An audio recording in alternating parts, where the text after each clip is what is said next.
Et donc salut à tous les amis, ici Osman de la chaîne Cubes Brothers. Et aujourd'hui on se retrouve pour le dernier épisode de ma collection. Donc aujourd'hui on va s'attaquer aux cubes un petit peu bizarres. Donc on va aller voir ça tout de suite. Donc pour commencer cet épisode, on va s'attaquer au Dino Cube, c'est comme ça qu'il s'appelle.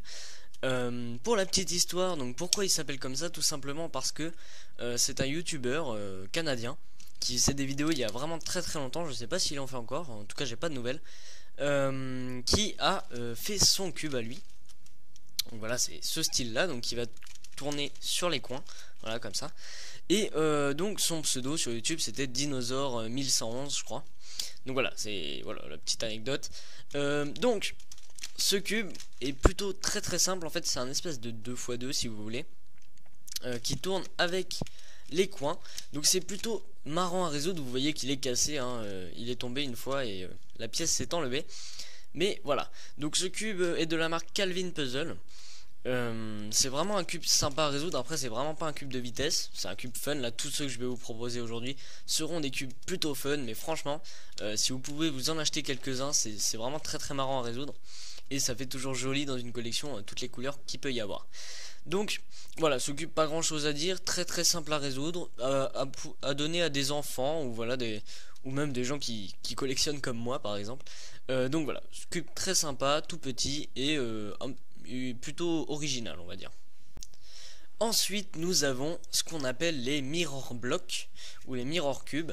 Donc en fait le principe c'est qu'à la base voilà il ressemble à ça, c'est pour ça qu'il s'appelle le mirror. Mais finalement c'est pas tellement ça sa particularité. Sa particularité c'est que vous voyez c'est un 3x3 tout à fait classique, sauf que les layers n'ont pas la même taille. Du coup ça va faire que il sera totalement déformé à la fin. Et même, enfin à la fin, quand vous l'aurez mélangé. Donc mirror je vous l'ai dit hein, c'est pour les couleurs de base en fait du début quand il a été créé. Mais ce qui est intéressant sur ce cube c'est qu'en fait la couleur ne compte absolument pas.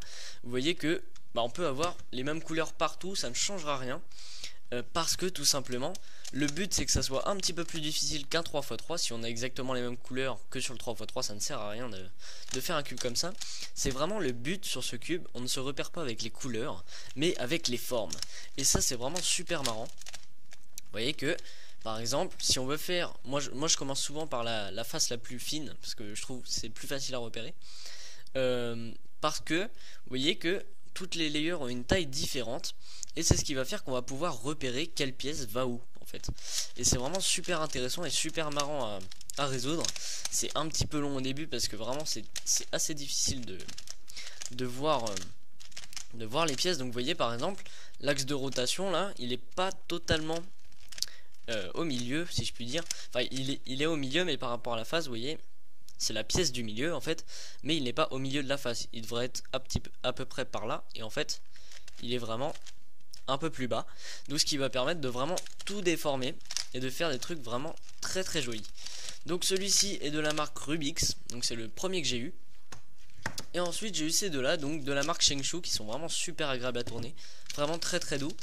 Et si jamais vous voulez faire du speed de mirror, j'en connais qui en font sur YouTube, je vous montrerai peut-être la chaîne. Donc voilà, c'est vraiment un cube très sympa à résoudre, qui peut être très joli. Comme vous voyez ici c'est les carbon stickers avec un stickerless rose comme vous voyez derrière le cube. Dans le même style que mes mirror blocks, on a ce cube là en fait qui est un peu dans le même principe vous voyez. Donc c'est toujours un 3x3 normal mais avec vous voyez des déformations. Ça c'est exactement comme un mirror. Le truc qui est un peu plus intéressant c'est que vraiment les couleurs sont vraiment très bizarres comme vous pouvez le voir. Vous voyez que ça forme un espèce de triangle ici comme ça et ça fait des bandes de couleurs en fait et c'est vraiment super joli. Je trouve que en plus le bleu derrière là, la couleur du plastique est vraiment très sympa avec le rendu des stickers. Donc en fait ce cube c'est un mirror mais il est assez difficile au début. Franchement c'est pas un concept compliqué, c'est vraiment très simple à faire. Mais à résoudre je vous avoue que c'est plutôt compliqué parce qu'on n'a pas l'habitude en fait de repérer des pièces par exemple avec 3 couleurs comme on peut voir là. Et de se repérer avec des bandes, juste avec des bandes et pas avec une face entière. Donc ça c'est plutôt marrant. C'est assez dur au début mais on s'y habitue. Il peut y avoir aussi des retournements de centre, donc ça c'est des petits algos qu'on peut avoir comme dans les super cubes ou les trucs comme ça, mais c'est assez simple. Donc voilà, cube vraiment très intéressant et très joli. Ensuite on va avoir la famille des Fisher Cubes, si je puis dire. Donc en fait le principe c'est que c'est comme un 3x3, exactement pareil, sauf que ça ne va pas tourner comme ceci, ça va tourner en diagonale comme ceci. Donc en fait c'est exactement la même chose, c'est à dire que ce qui est d'abord une arête, on pourrait dire une arête sur le 3x3, est en fait un centre ici, puisque vous voyez que on va pouvoir tourner la face comme ceci. Donc en fait c'est un centre. Et ce qui va être assez drôle, c'est justement de le résoudre pour pouvoir après, vous voyez que là on a un centre ici aussi, c'est le résoudre comme un 3x3 exactement pareil, mais c'est beaucoup plus difficile parce qu'on n'a pas du tout les mêmes repères, et c'est vraiment super sympa à résoudre. En plus, vous voyez que celui-là est vraiment très très joli, franchement c'est un de mes préférés, il est juste magnifique je trouve. Vous voyez que ça se déforme énormément, c'est vraiment très très très drôle. Au niveau de la résolution, j'ai dit c'est comme un 3x3, c'est juste qu'il faut vraiment s'habituer. Vous voyez que ça par exemple c'est une paire de F2L qu'on va insérer comme ceci. Donc voilà, c'est très bizarre à dire parce que d'habitude les F2L sont sur le côté comme ceci, mais en fait ici c'est le centre. Donc voilà, c'est vraiment bizarre, mais c'est vraiment super marrant à résoudre et je trouve ça vraiment très très joli, surtout celui-ci qui est de la marque Moyu, c'est le Crazy Yeleng. Et celui-ci je n'ai pas la marque, mais ça doit être YJ ou un truc comme ça. Aussi on a ce cube, le Eitan Twist. Donc en fait c'est un peu dans le même esprit on va dire, mais ça tourne exactement comme un 3x3. C'est un 3x3 finalement, parce que vous voyez que on a les centres, hein, les centres normaux. Mais la petite particularité c'est que voilà, il va être un peu torsadé on va dire. Je sais pas si je peux le dire comme ça. Vous voyez qu'on a l'impression qu'ils ont pris un cube et ils l'ont tourné un petit peu pour faire voilà des délimitations un petit peu marrantes. Donc franchement je trouve ce cube très très joli. Je sais pas ce que vous en pensez, mais franchement il a vraiment du style. Ça se résout exactement comme un 3x3 encore une fois, hein. C'est vraiment plutôt simple. Mais voilà, je le trouve vraiment très joli. Vous voyez la forme des pièces assez originale. Vous voyez qu'il y a vraiment des courbes et tout, c'est vraiment très joli. Donc voilà, le Eitan Twist qui est vraiment très sympa. Ensuite j'ai un petit cuboïde ici. Donc vous voyez, si je le mets comme ça peut paraître un cube normal, mais finalement c'est un 3x3 x 4. Et oui, on a 3, 3 et 4 en profondeur ici. Donc c'est plutôt drôle à résoudre. Celui-ci n'est pas un vrai 3x3 x 4, enfin ce que j'appelle un vrai c'est en fait celui où on peut tourner comme ceci. Mais celui-ci on ne peut pas, donc c'est un plus facile on va dire. Il y a des 3x3 x 4 qui se déforment réellement, où l'on peut tourner toutes les faces. Il n'y a pas de contrainte en fait. Et là, il faut vraiment faire un demi-tour pour ensuite, vous voyez, tourner. Donc ça fait longtemps que j'y ai pas touché, mais j'ai pas réussi à résoudre ces deux centres là, enfin ces deux pièces là. Donc voilà, c'est un cube de la marque Cube for You. Donc une marque plutôt sympa au niveau des cubes un peu originaux. Au niveau du turn, il tourne très bien, donc c'est vraiment agréable à faire. Voilà, donc c'est un cube plutôt marrant que vous pouvez avoir dans la collection, sachant qu'il se démarque un petit peu. Encore dans l'esprit des 3x3 x quelque chose, ici on a tout à fait des tailles normales de 3x3 x 3, mais vous voyez que c'est vraiment différent. Ici nous avons un 3x3 x 5, vous voyez qu'en fait c'est comme si on avait coupé les layers en deux. Et ce cube est vraiment très très drôle à résoudre. Je sais plus le résoudre actuellement, mais j'ai su le faire. J'ai une vidéo dessus d'ailleurs, sur un unboxing. Et voilà, un cube vraiment très très drôle à résoudre. Il y a beaucoup plus de challenge, mais c'est vraiment super sympa. Je sais qu'il existe aussi dans cette taille là 3x3 x 9 aussi. Et il existe même un 3x3 x 9 avec la pièce du milieu ici qui peut se démultiplier en 3. Ce qui va faire que quand on va le mettre comme ça, on va pouvoir aussi casser le centre ici. Donc au niveau de la marque, les deux c'est des Cube for You aussi. Ce que j'aime bien sur ce cube, écoutez, c'est le bruit que font les petites layers. Je trouve ça plutôt drôle. Le 3x3 x 7 je ne l'ai jamais résolu encore. C'est un peu plus difficile, enfin c'est exactement la même méthode, mais c'est beaucoup plus long et il y a plus de réflexion quand même.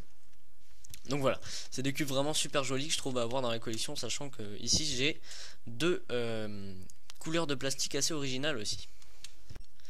Alors ici j'ai un cube tout petit, écoutez, c'est vraiment un truc pour les petits enfants. En fait ça va être, comme vous le voyez, un espèce de flocon de neige un petit peu, avec les couleurs qu'on voit ici. Donc en fait c'est plutôt très simple hein, comme système.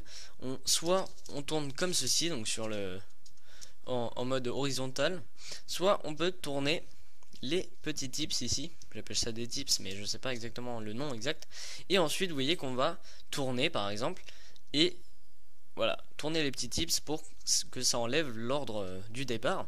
Donc voilà, c'est un cube vraiment extrêmement simple à résoudre.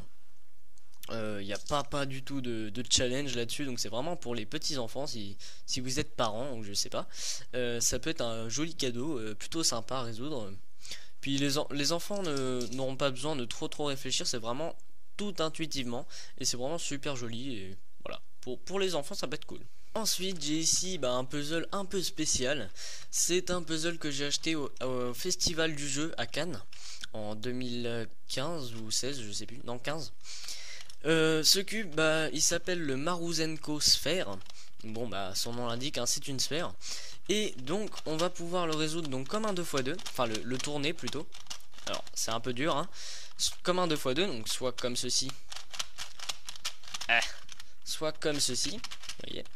Et en plus on va avoir les centres avec les 4 couleurs ici, enfin les 4 couleurs, les 4 slots on va dire, les 4 petites pièces qui vont tourner. Et franchement ça peut faire des rendus très jolis. Après il n'y a pas de réelle position qui s'appelle résolu, puisqu'on peut faire des jolis petits trucs comme ça.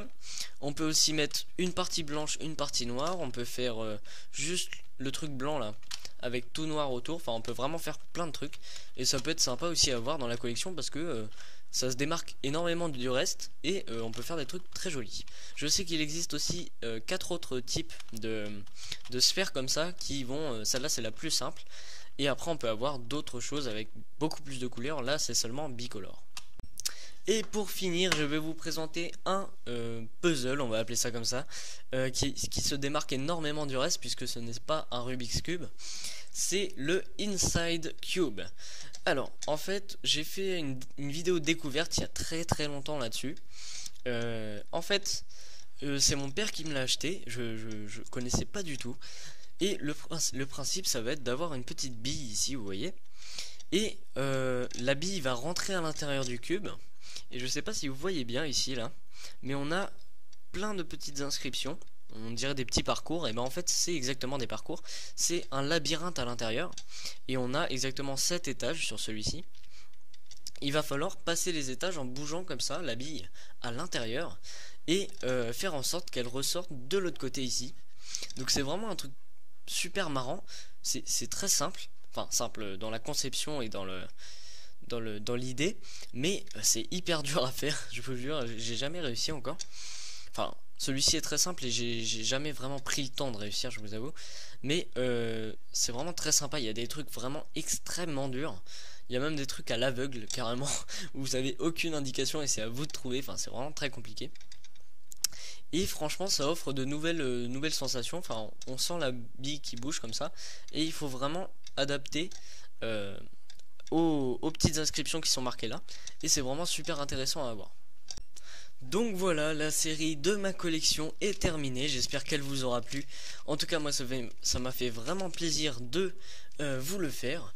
L'année prochaine il y en aura encore plus, donc restez jusqu'à là. Normalement je referai une vidéo aussi.